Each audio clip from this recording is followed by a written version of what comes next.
তো আগের দিনে তোমরা দেখেছিলে যে আমরা স্টেশনে পৌঁছে গেছিলাম মালদা যাওয়ার জন্য। তো আজকে দেখো তারপর থেকে তোমাদের সঙ্গে শেয়ার করছি। স্টেশনে ঢুকছি, মনে অনেকটা টেনশন, অনেক ভয়, অনেক খারাপ লাগা, মানে কি বলবো, একটা হতাশা কাজ করছিল। নতুন জায়গায় যাচ্ছি, আনন্দের থেকে ভয়, আপনজনদের এত দূরে ছেড়ে যাওয়ার একটা টেনশন, সব কিছু কাজ করছিল। তাই মনটা খুব একটা ভালো ছিল না, কিন্তু পরিস্থিতির সাথে আমাদের সবাইকে মানিয়ে নিতে হয়। পরিস্থিতি যেমনই হোক না কেন, সেই পরিস্থিতিতে নিজেকে সামলে রাখতেই হয়। আমি যদি ভেঙে পড়ি, আমার মা বাবা ওরা আরও ভেঙে পড়বে, সেই জন্য নিজেকে শক্ত রাখতেই হয়েছিল। তো মা বাবা মাম্মামকে নিয়ে খেলা করছিল, মানে ভাবছিল যে একটু পরে তো চলে যাবে, আবার কবে দেখা হবে আমাদের সঙ্গে। আর মাম্মাম পেটে এসেছে থেকে ও হওয়া পর্যন্ত মা আমার সাথে ছায়ার মতো ছিল। তো এই এখন এত দূরে যাচ্ছি, মেয়েকে নিয়ে একা সামলাতে পারবো কি না। তবে জানো তো, মানুষ সময়ের সাথে সবটাই করতে শিখে যায়। জানো, যখন তোমার পাশে কেউ থাকবে না, তখন নিজেকে কিভাবে একা সবটা সামলাতে হবে তুমি ঠিক শিখে যাবে।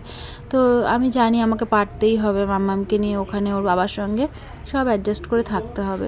তারপর ট্রেনে উঠে পড়লাম, আর দেখো মা বাবা কিভাবে কাঁদছে। আমার বাবাকে আমি কখনো কাঁদতে দেখিনি, ভিডিওটা এডিট করতে নিয়েও আমার চোখে জল চলে এলো।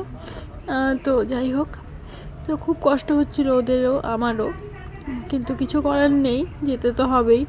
তো বাবাকে বলছিলাম যে তোমরা এসো এবার। তো তারপর ট্রেন ছেড়ে দিল, আর মাম্মাম ওর বাবার কোলে বসে, প্রথম ট্রেন জার্নি মাম্মামের, এটা প্রথম ও ট্রেনে চেপেছে। আর আমরা এসি কামরা বুক করেছিলাম, কারণ ওই সময়টা বীভৎস গরম ছিল। তো জার্নিটা কেমন কাটবে জানি না। মামামের জন্য গরম কাপড়ও সেভাবে কিছু তো নিয়ে আসিনি, এই পাতলা টাওয়ালটা, কাপড়টা নিয়ে এসেছিলাম সুতির।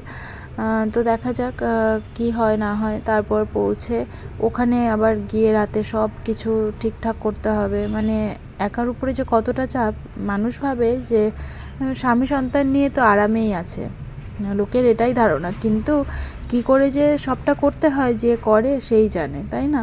তো চলো নেক্সট ভিডিওতে তোমাদের সঙ্গে শেয়ার করব যে ওখানে গিয়ে কিভাবে সব কিছু ম্যানেজ করলাম।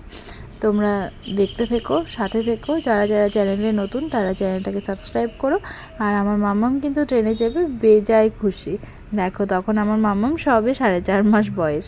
তো কেমন লাগলো ভিডিওটা অবশ্যই কমেন্টে জানিও। সবাই ভালো থেকো, সুস্থ থেকো, দেখা হবে নতুন ভিডিওতে। টাটা।